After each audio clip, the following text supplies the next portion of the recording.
Good morning students. आज का हमारा टॉपिक है विषमांग साम्य अवस्था।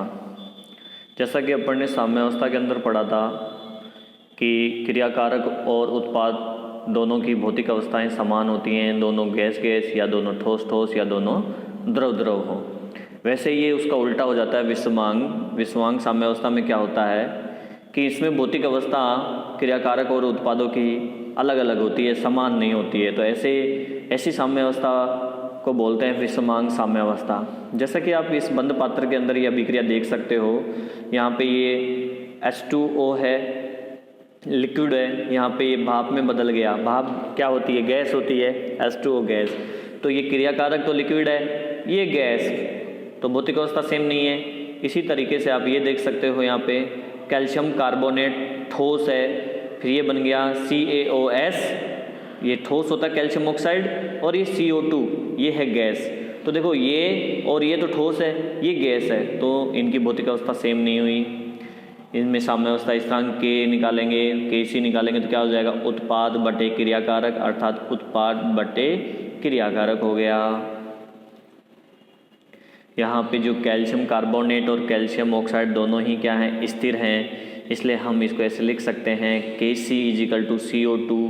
और अगर दाब के अकॉर्डिंग लिखेंगे कि गणना दाब के अकॉर्डिंग करेंगे तो ये हो जाएगा Kp = PCO2। प्रेशर लगा दिया, पार्शियल प्रेशर मतलब आंशिक दाब लगा दिया।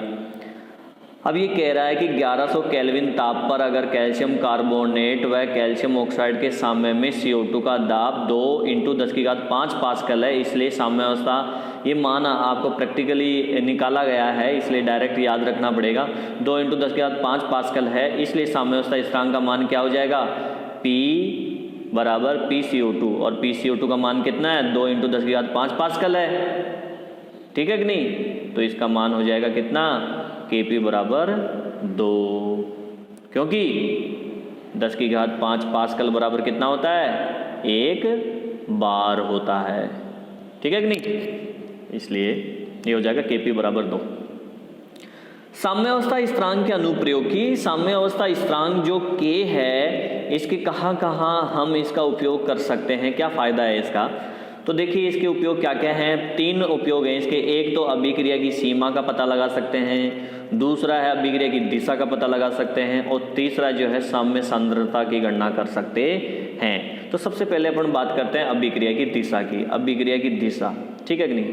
अभिक्रिया की सीमा का अनुमान कि अभिक्रिया कंप्लीट होने वाली है या कब कंप्लीट होगी, कितना और टाइम इसमें लगेगा, तो ये वाली अपन बात करते हैं। फर्स्ट ऑफ ये कह रहा है अगर Kc या Kp व Kc के मान ज़्यादा हैं तो इसका मतलब है उत्पादों की सांद्रता ज़्यादा है, और उत्पादों की सांद्रता ज़्यादा होती तो हम कह सकते हैं कि अभिक्रिया पूर्णता के निकट है, यानी पूरी होने वाली है।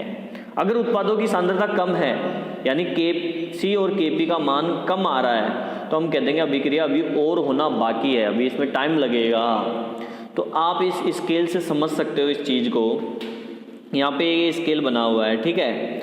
अब इसमें जितना ज़्यादा Kc का मान आएगा, यानी इस तरफ हम चलेंगे तो Kc का मान बढ़ेगा, जितना ज़्यादा Kc का मान बढ़ेगा उतना ही ज़्यादा अभिक्रिया पूरी होने वाली होगी।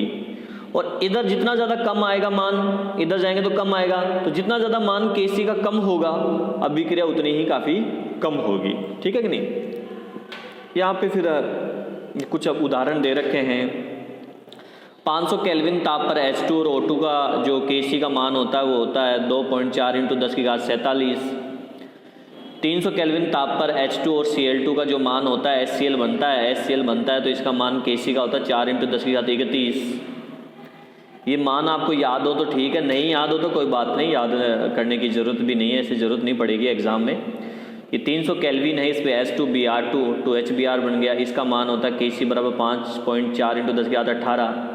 500 केल्विन ताप पर 2H2 ये इसका मान होता है 4.1 × 10⁻48। 298 केल्विन ताप पर N2 और O2 मिलके बनाते हैं 2NO, इसका मान होता है 4.8 × 10⁻31। अब बात करें अभिक्रिया की दिशा की, तो दिशा का कैसे पता चलेगा? तो किसी भी साम्य अभिक्रिया के लिए जो है बात करें, मान लीजिए कोई साम्य अभिक्रिया AA + BB बना रहा है उत्पाद CC + DD। यहाँ पे जो छोटी ABCD हैं ये छोटी ABCD जो है मोल को प्रदर्शित करती है। मोल या कह दीजिए आप अणु की संख्या को बताती है, ठीक है कि नहीं। जैसे यहाँ पे देखो 2 अणु लिखे हुए हैं H2O के, यहाँ पे उत्पाद में H2 बना, यहाँ पे NO2 बना, ऐसे। तो एक इसके लिए हम एक नया अवस्था फलन यूज करेंगे Q। Q क्या होता है? वही उत्पादों का सक्रिय द्रव्यमान का गुणनफल बटे क्रियाकारों का सक्रिय द्रव्यमान का गुणनफल। इस Q को हम बोलते हैं अभिक्रिया भागफल, अभिक्रिया भागफल, ठीक है कि नहीं। तो अगर ये Q सांद्रता के अकॉर्डिंग गणना करेंगे तो ये QC हो जाएगा, दाब के अकॉर्डिंग गणना करेंगे तो ये हो जाएगा QP, ठीक है कि नहीं। अब ये कह रहा है कि QC अगर बड़ा है KC से तो अभिक्रिया प्रतीप दिशा में होगी। प्रतीप का मतलब पश्चिम दिशा में, उत्पाद से क्रियाकारक की तरफ। अगर QC छोटा है KC से तो अभिक्रिया होगी अग्र दिशा में, अर्थात क्रियाकारक से उत्पाद की दिशा में। यहाँ पे देखिए एक एग्जाम्पल है H2 + I2 बराबर क्या बना रहा है 2HI। तो 700 केल्विन ताप पर KC का मान यहाँ पे 57 होता है, इसने बोला।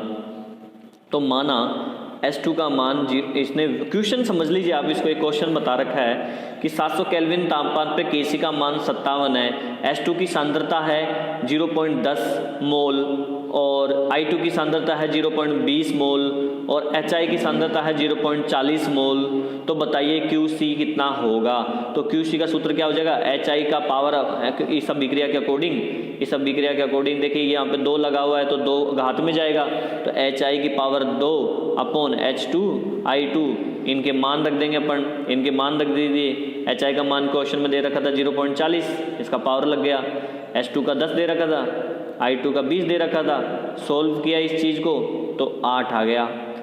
QC का मान कितना आ गया 8, KC का मान कितना था 57। ज़्यादा कौन सा है, KC ज़्यादा है। और जब ज़्यादा KC होता है तो आप देख सकते हैं ज़्यादा KC होगा तो अभिक्रिया अग्र दिशा में होगी। तो यहाँ पे भी यही हो गया, अभिक्रिया अग्र दिशा में है। और अगर ये दोनों बराबर हो तो अभिक्रिया साम्य अवस्था में होगी, दोनों तरफ चल रही है, ठीक है। फिर तीसरा फायदा क्या है, तीसरा अनुप्रयोग है साम्य सांद्रता की गणना। अब साम्य सांद्रता की गणना को समझने के लिए आप जो है ये जो पद लिखे हुए हैं ना, इनको फॉलो करना चाहिए आपको। ये जो पद लिखे हुए हैं ये सारे प्रथम पद, सेकंड पद, द्वितीय पद, तृतीय पद, है ना, चौथा। अब ये पद तब समझ में आएंगे, अपन इस एग्जाम्पल को देख लेते हैं। एग्जाम्पल से आपको पद भी समझ में आ जाएंगे सारे, आप पढ़ लेना, मैं एग्जाम्पल बता रहा हूँ। क्वेश्चन है अपना 700 केल्विन ताप पर अभिक्रिया हो रही है, H2I2 मिलके बना रहा है 2HI। इसके लिए साम्य स्थिरांक है 54.8, 54.8 इसका साम्य अवस्था स्थिरांक है। शुरू में हमने क्या लिया, HI लिया, यानी ये तो कोई अभिक्रिया है, लेकिन इसने कहा कि शुरू में आपको HI लेना है। तो HI जब लेंगे शुरू में तो अभिक्रिया उल्टी हो जाएगी, देखो H2 + I2 बनेगी, जबकि ये अभिक्रिया सीधी ऐसे है, ये अभिक्रिया उलट गई, ठीक है कि नहीं। चलो आगे देखो क्या कह रहा है। 700 केल्विन ताप पर स्थापित हो तथा 0.5 मोल प्रति लीटर HI उपस्थित है। HI का मान दे रखा है 0.5 मोल प्रति लीटर। तो साम्य पर H2 और I2 की सांद्रता गणना करनी है। तो अभिक्रिया को देखो उल्टा लेने के लिए बोला है उसने, उल्टा करके अपन ने ले लिया। और KC का मान उसने दे रखा है, साम्य स्थिरांक KC का मान दे रखा है 54.8। चूँकि इसका है 54.8, इस अभिक्रिया का है 54.8, यानी ये है KC1।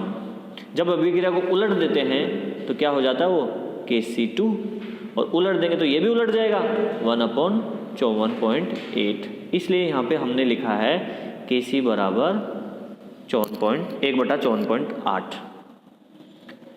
अब ये जानते ही हैं क्रियाकारों की सांद्रता, उत्पादों की सांद्रताओं का गुणनफल अपन क्रियाकारक या द्रव्यमान, सक्रिय द्रव्यमान। अब यहाँ पे अपन को इसका निकालना है, H2 और I2 का निकालना है। ये तो दे रखा है क्वेश्चन में 0.5। इन हाइड्रोजन और इसका सांद्रण निकालना है, तो इसको अपन x मान लेंगे। x गुणा करेंगे तो क्या हो जाएगा, x² हो जाएगा, ठीक है कि नहीं। तो बराबर करके यहाँ पे रख दिया KC बराबर x² अपन 0.5 स्क्वायर, 0.5 का स्क्वायर अपन सोल्व कर लेंगे, 25 आ जाएगा। यहाँ पे ये निकाल लेंगे इसको, ठीक है कि नहीं, एक्स स्क्वायर, तो ये आपका आ गया एक्स स्क्वायर बराबर 1.54.8 1/54.8 इंटू 0.5 का स्क्वायर है, तो 1/54.8 इंटू 0.5 का स्क्वायर, इसको सॉल्व करोगे तो क्या आएगा 0.25 का 25 आ जाएगा, ठीक है कि नहीं। तो यहाँ पे ये एक्स स्क्वायर की वैल्यू आई है, किसकी वैल्यू आई है, ये एक्स स्क्वायर की, तो ये स्क्वायर हटाएंगे तो ये पावर में चली जाएगी, पावर में जाएगी कि नहीं जाएगी, ऐसे ये पावर में चली जाएगी ऐसे, ये एक्स स्क्वायर हटा दिया तो अब ये हो जाएगा 0.25/54.8 और इसकी पावर 1/2, स्क्वायर पावर में चली जाती है अभी, ठीक है कि नहीं। तो इस सोल्व करेंगे जब इसको तो x की वैल्यू आ जाएगी 0.068 मोल प्रति लीटर, 0.0, ठीक है कि नहीं। तो इस तरीके से अपन सांद्रता की गणना कर सकते हैं। आगे बात समझ में, यहाँ पे देखिए साम्यावस्था स्थिरांक K और अभिक्रिया भागफल Q और गिब्स ऊर्जा G में संबंध है। अगला टॉपिक हमारा, एक समीकरण हमने पिछले चैप्टर में निकाला था डेल जी गिब्स ऊर्जा का, डेल जी बराबर del G naught plus RT ln Q, K लिख देंगे इसकी जगह क्योंकि Q और K साम्यावस्था में बराबर होता है। साम्यावस्था के अंदर जो डेल जी होता है ना गिब्स ऊर्जा परिवर्तन, वो 0 होगा और ये दोनों Q और KC क्या होता है, बराबर होता है, इसलिए हम ये मान रख देंगे यहाँ पे, डेल जी बराबर 0 रख दिया और Q की जगह K रख दिया, ln K हो गया, ठीक है कि नहीं। तो ये समीकरण बन गया।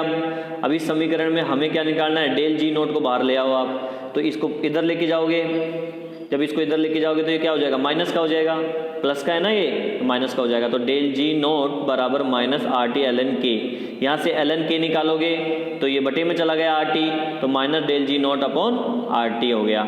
दोनों तरफ प्रति लघु गुणक ले लिया, जब दोनों तरफ प्रति लघु गुणक लेते हैं तो सामने वाली जो चीज़ है वो e की पावर में चली जाती है, तो यहाँ पे e की पावर में चलेगी सामने वाली चीज़, K बराबर e की power del minus del G naught upon RT, ये पूरा का पूरा पावर में e की पावर में चला गया।